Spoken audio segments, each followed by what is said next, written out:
Let's start with Europe. It's much in the news right now as we see Congress contending with a possible further extension of aid to Ukraine. At the same time, we have a former president of the United States, Donald Trump, who looks like he's running again, saying he might just invite Putin to invade a country. Give us your sense about what might be at stake in terms of foreign policy come November.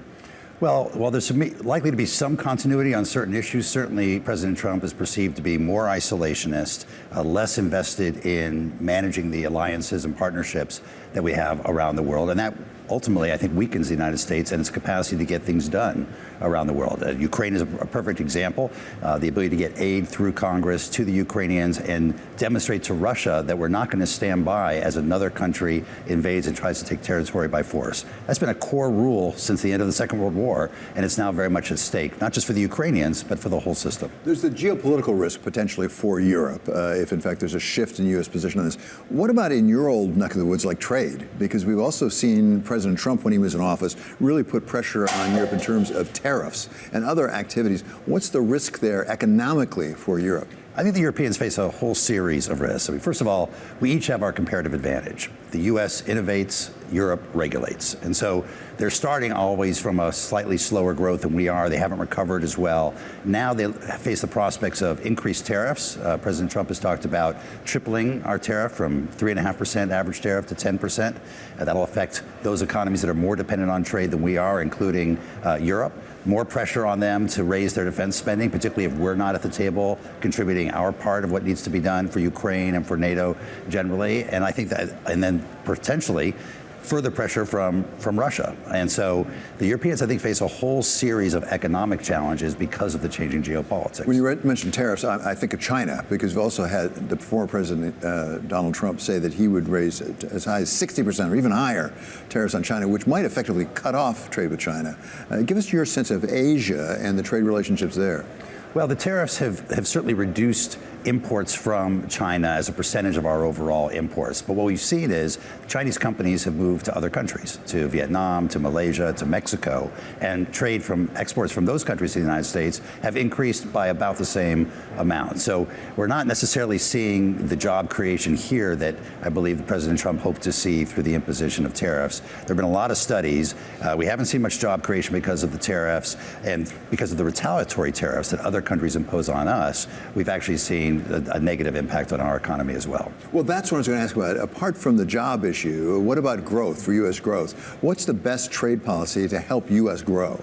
Look, the good news is, the news is that the U.S. is not overly dependent on trade compared to Europe and parts of Asia. So our exports are about 10-12% of our GDP, trade, imports and exports about 25%. So it doesn't have a huge impact on growth one way or the other, but it does have an impact on issues like inflation and the cost of living. When the cost of imports goes up here, and particularly those imports that people with lower level incomes are particularly dependent on. They spend a higher percentage of their disposable income on imports. Suddenly it's more expensive to clothe your kids, to buy your back to school goods, to buy your groceries. Those are all things that can affect the quality of life here.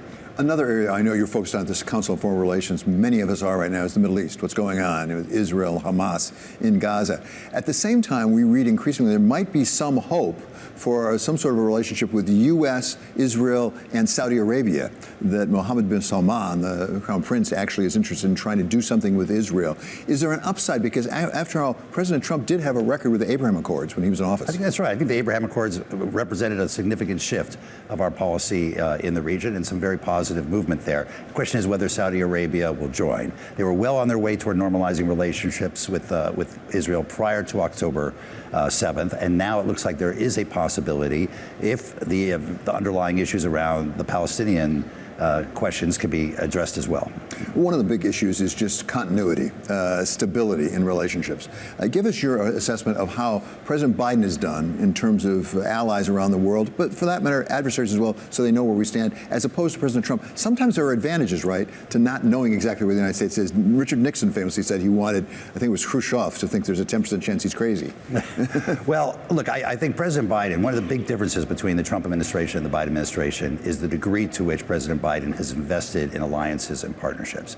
You see it in the strengthening of NATO, but also in Asia with AUKUS, with Australia and the UK, with the relationship between Korea, Japan, and the United States, with the Quad pulling India into the Pacific as well. And those are very important partnerships, both for security and for economic stability. President Trump has tended to put less emphasis on the management of alliances and partnerships. You saw his recent comments about NATO over the weekend. That's going to create a lot of stress around the system. If there's value in looking like you might be somewhat volatile in your response, then he will certainly bring that volatility to the table, where I think President Biden has tried very hard both to convey to allies and partners, but also to adversaries and competitors where we stand and what we're willing to do. How are we doing, I hate this term, the global south? How are we doing in relation to the global south? Because they don't seem to be coming to our assistance on Ukraine or Middle East, for that matter. Look, I think the world is much more complicated than it used to be. The Cold War, in retrospect, was quite simple. Two parties, bipolar. The post-Cold War was also quite simple. It was really one party. It was a U.S. moment, and everybody was moving towards a market democracy around the world. That's over now, too. This is a much more complicated world where I believe countries are likely to be multi-aligned. They'll work with us on some issues. They'll work with China or Russia on other issues. Last question, because you've been close to the President of the United States, close to the Oval Office. For the next president, whoever it is, what is the #1 issue in terms of foreign affairs in their inbox?